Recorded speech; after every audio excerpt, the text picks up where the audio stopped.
I was thinking about this kind of on my way home Thursday from the conflicts back to the home office, and like this is kind of where you've been spoiled with such a good football season, right? And you and I spoiled, monetarily because of this Tennessee football season.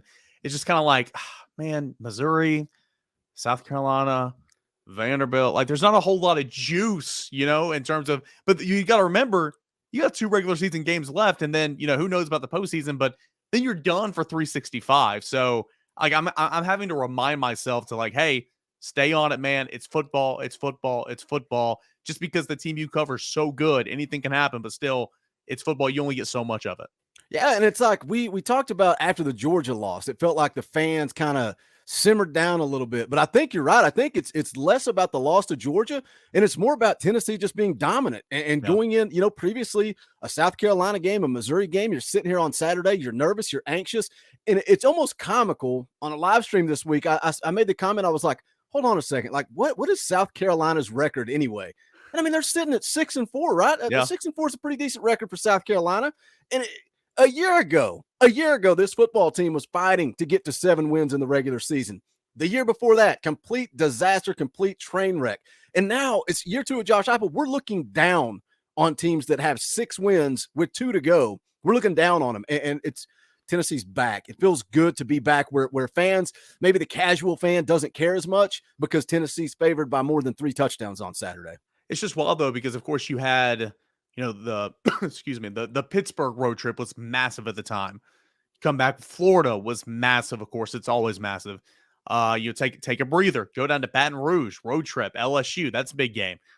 Come back, Alabama, massive game, and then a couple weeks after that, you have Kentucky, big game, and then Georgia, and even with Missouri, sure, Missouri's record wasn't good, but like the intrigue there was, all right, good defense. Let's see how this defense does against this offense, and now it's just kind of like, I mean, so anyway, football's football, and you're right, man. South Carolina, they were 5-2 at one point. They had back-to-back losses to Arkansas and Georgia.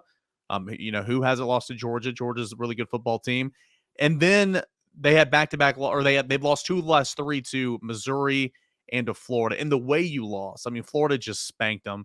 And then the way you lost to Missouri just wasn't very good. You beat Vanderbilt as well. Or actually, that was Missouri last week. Nonetheless, they were 5-2 at one point, but I think there's a lot of issues with the South Carolina team.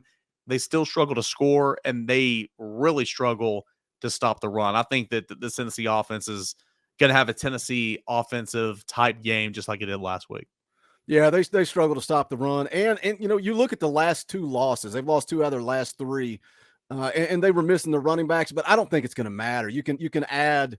What's the kid's name? Marshawn Lloyd's going to be back. Christian Bill Smith is expected to be back this week. No. I just don't see it's not going to matter. Their offense is not going to be able to keep up with Tennessee. Again, the 2 out of 3 losses, 6 points against Florida, 10 points against Missouri. In this Tennessee defense, I saw your comment section earlier this week. I don't know what's the obsession with Georgia fans. They are just following us around the internet, whether it's here, whether it's Talkin VAWLS, whether it's VolQuest. They are obsessed with Tennessee right now, and they leave these long, lengthy comments talking about Tennessee and Tennessee fans and all this stuff. But I don't even know where I was going. The Georgia fans completely threw me off my train of thought.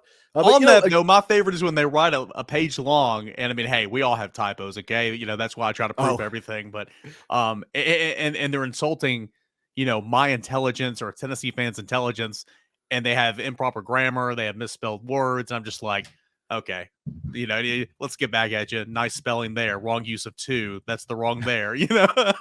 There's so many times that I type out a response to these people, and then I just delete it and move on with my life. See, you're smart. You've been doing this longer than me. You're smart. I'm a little hot-tempered sometimes. I don't know if you know that about me, but I get a little hot-tempered. I have taken the time to where I will just step away, cool off, and then I'll be fine.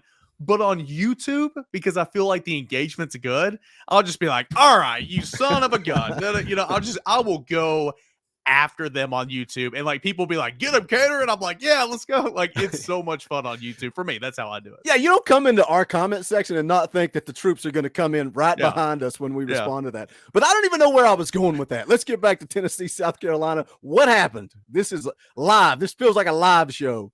Spencer Rattler, not very good stats wise. 2 years ago, he was really good. He won the Heisman. I don't know if you know this. He won the Heisman last year before game one, even though Bryce Young won it. Spencer Rattler was already awarded the Heisman before last year. Ended up losing his job. Caleb Williams, good quarterback. Spencer Rattler's got good ability. Okay, he does. I mean, there's a reason why, Peyton Manning speaks highly of him, and Josh Heupel spoke highly of him earlier this year. He hasn't produced this year. The stats are not good. 8 touchdowns and 9 picks. Hadn't even thrown over 2,000 yards. I understand the guys around him aren't the best. What do you think of Spencer Rattler so far this year, or just in general? This South Carolina game has been circled on the calendar for me for a while, going back to the preseason, because when you look at the transfer portal, what they finished, I think they finished 9th, top 10 in the transfer portal this offseason.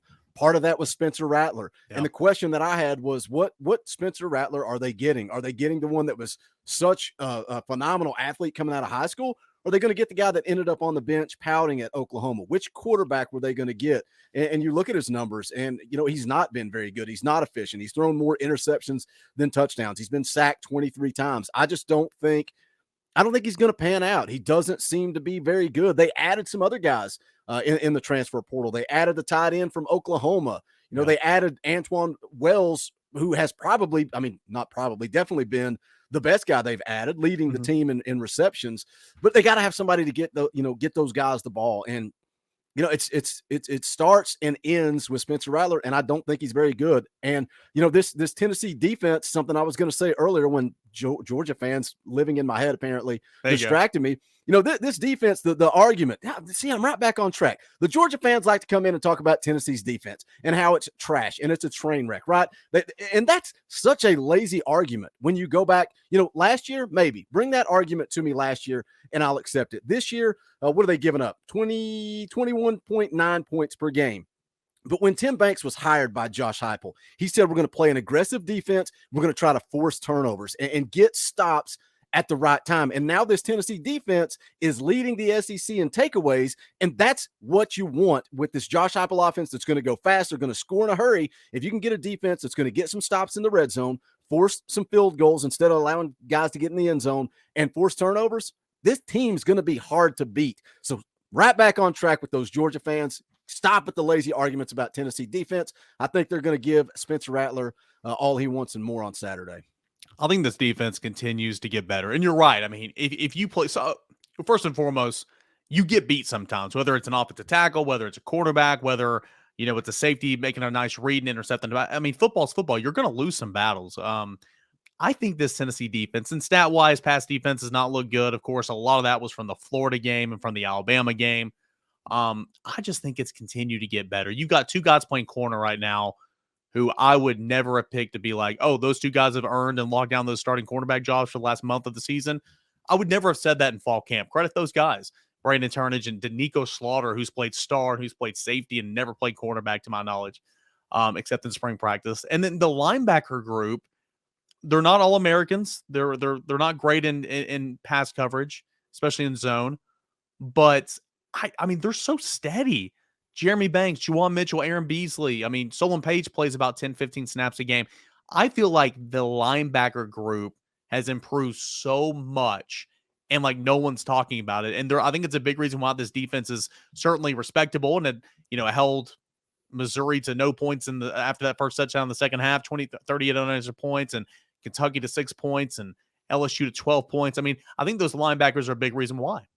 Yeah, Aaron Beasley particularly has really come on. And, when all the stuff was going on with Juwan Mitchell at the beginning of the year, it's kind of like, why aren't we seeing Mitchell? And it's like, hey, man, we may not see Mitchell because Beasley was playing ball early, and he's been so solid all year, didn't go through senior day activities, right? So he's a guy, him and Juwan Mitchell both, you feel pretty good about your starting linebackers. Can Elijah Herring come along? And I think he will. We've seen him make some plays as a true freshman this year.